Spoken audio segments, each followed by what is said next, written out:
Hello traders!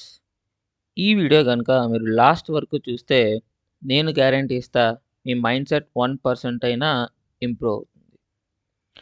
Trading గురించి చాలామంది ఒక కామన్ అడ్వైస్ ఇస్తారు. ట్రేడింగ్‌లో ఎమోషన్స్‌ని కంప్లీట్‌గా రిమూవ్ చేయాలి అని. కానీ నేను చెప్పేదేంటంటే ఎమోషన్స్‌ని కిల్ చేయడం పాసిబులే కాదు. హ్యూమన్స్‌కి ఆబ్వియస్‌గా ఎమోషన్స్ అనేవి ఉంటాయి. ట్రేడింగ్‌లో ఇంపార్టెంట్ స్కిల్ ఏంటంటే మైండ్‌సెట్. ఎమోషన్స్‌ని మేనేజ్ చేయడం. ఒక రైట్ మైండ్‌సెట్ ఎమోషన్స్‌ని కంట్రోల్ చేయడం ఎందుకు అంత ఇంపార్టెంట్ అంటే, మీరు ఏ ఫీల్డ్ అయినా చూడండి. క్రికెట్‌లో విరాట్ కోహ్లీ అయినా, ఫుట్బాల్‌లో రొనాల్డో అయినా, వాళ్ళని మిగతా ప్లేయర్స్ నుండి డిఫరెంట్ చేసేది మైండ్‌సెట్. ప్రెజర్ సిట్యుయేషన్‌లో కూడా వాళ్ళకి ఎమోషన్స్‌ని ఎలా కంట్రోల్ చేయాలో తెలుసు. అందుకే వాళ్ళు టాప్ 1%లో ఉన్నారు. ట్రేడింగ్‌లో స్కిల్ కన్నా మైండ్‌సెట్ ఎక్కువ ఇంపార్టెంట్. అందుకే ట్రేడింగ్‌లో చాలామంది ఫెయిల్ అవుతారు. కానీ కొన్ని మంది మాత్రమే సర్వైవ్ అవుతారు. ఇప్పుడు క్వెషన్ ఏంటంటే ఎమోషన్స్‌ని ఎలా మేనేజ్ చేయాలని.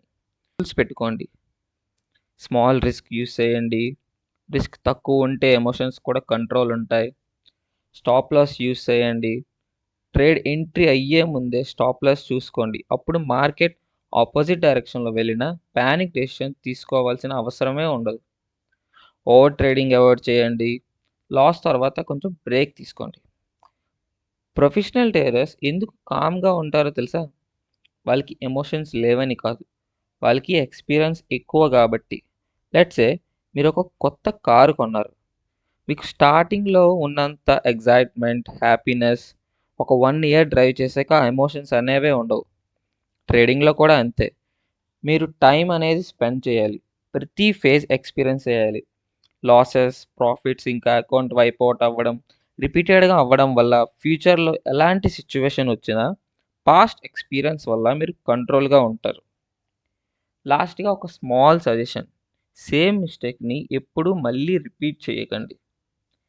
ఈ వీడియో మీకు హెల్ప్‌ఫుల్ అనిపిస్తే లైక్ చేయండి. ఛానెల్‌ని సబ్స్క్రైబ్ చేయండి. ఇంకా ట్రేడింగ్‌లో ఏమైనా మీకు డౌట్స్ ఉంటే కామెంట్స్‌లో రాయండి. నెక్స్ట్ వీడియోలో మళ్ళీ కలుద్దాం.